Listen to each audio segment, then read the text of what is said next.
A lot of people have trouble setting goals. Some people are really, really good at setting goals. Other people don't even believe they do it.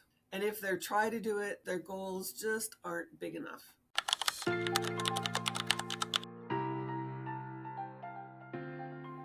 In business, we're so busy working from day to day to pay the bills that it's very difficult to set goals of where we want our business to be. We're working by ourselves, or we might have one or two assistants. But what do we want our business to look like down the road? Do we want to be the biggest in our industry and have 500 people working for us? Or do we want to stay the way we are and have a lifestyle business, one that pays the bills, maybe a little bit better than paying the bills, planning for the future, having a couple of people work for us, maybe bring a child into the business down the road?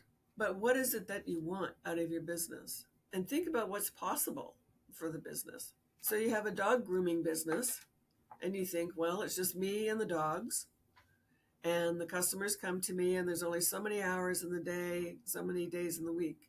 I can't really grow my business unless I start hiring people. Do you want to hire people? How big do you want your business to grow?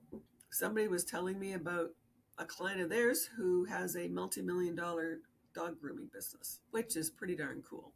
Somebody else was talking about a hairdressing business that his wife owned, and it's $1 million hairdressing business just because she loves it, she's good at it, and she's more psychologist than hairdresser when you get right down to it. She also lives in a neighborhood where you can charge high prices, and she does have people working for her. But it's $1 million hairdressing business. So the question is, what do you want? And that's how you start with the goal setting. You want to be home with your kids, or you want to have a week off every month, or you want to work really, really hard and retire at 35. What is it that you want? That's the first trick, is figuring that out. And then once you figured it out, what are the strategies that we have to work on to get there? When you're working on your goals, you want them to be smart. And I know some people say SMART goals doesn't work for women, but it does, especially when you say specific, measurable, attainable. Usually it's realistic. I like using ridiculous and time-based and tangible. And the nice thing about the ridiculous goal is, because if you want to retire at 35, that's a pretty ridiculous goal if you're 30. Even retiring at 55 might be a ridiculous goal. But if you put it out in the universe, and then you start working towards your realistic goal of retiring at 65, maybe the universe will step in and you'll win a lottery or inherit some money, or you'll just start watching where you spend your money, and you'll be able to save more for retirement. And the other thing is to say prayers of gratitude in advance of getting that goal. I'm so happy and grateful now that I have retired at the age of 35 and I'm traveling the world. I am so happy and grateful now that my business has tripled in size and I can take that dream vacation.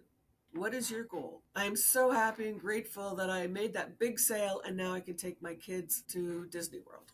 But say those prayers of gratitude in advance. And then when you've said it, thank you, thank you, thank you, thank you, thank you. Be really, truly grateful for what you've received. Gratitude makes a big difference in the goal achievement.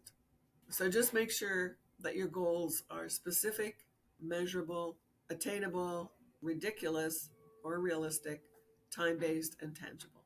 It's important to push yourself beyond what you think is realistic so that you keep growing. So your mind keeps working. You continually keep that excitement going in your business. Because otherwise you're just stagnating, you're getting bored, your clients are going to go away because they can tell you don't really like what you're doing. It keeps you interested and vibrant in your business. It keeps your brain working. If you're 80 years old and you're growing your business, your brain's pretty active. If your goal is humongous, totally unrealistic, totally ridiculous goal, break it down into bite-sized chunks. I was on a high ropes course, and it was the perfect metaphor for business and reaching your goals. You had to keep your focus on the goal all the time. When there were problems getting to the goal, you had to figure out the way to fix the problem. Couldn't look back because you were going to fall off. You had to always look forward. It was wobbly like crazy, but there was the goal. The goal, keep the goal in mind. And it was baby steps. Okay, I'm going to the next wobbly rung or the next part of the rope and the next one over here and over there. And it was crazy. The eye was always on the goal. Didn't look down, didn't look back, side to side. It was just be focused. And I think that's the same thing if you've got a humongous goal. Break it down into smaller chunks. So I want to be here in 10 years. Break it down. I want to be here in 5 years. What are the steps I have to take to get there?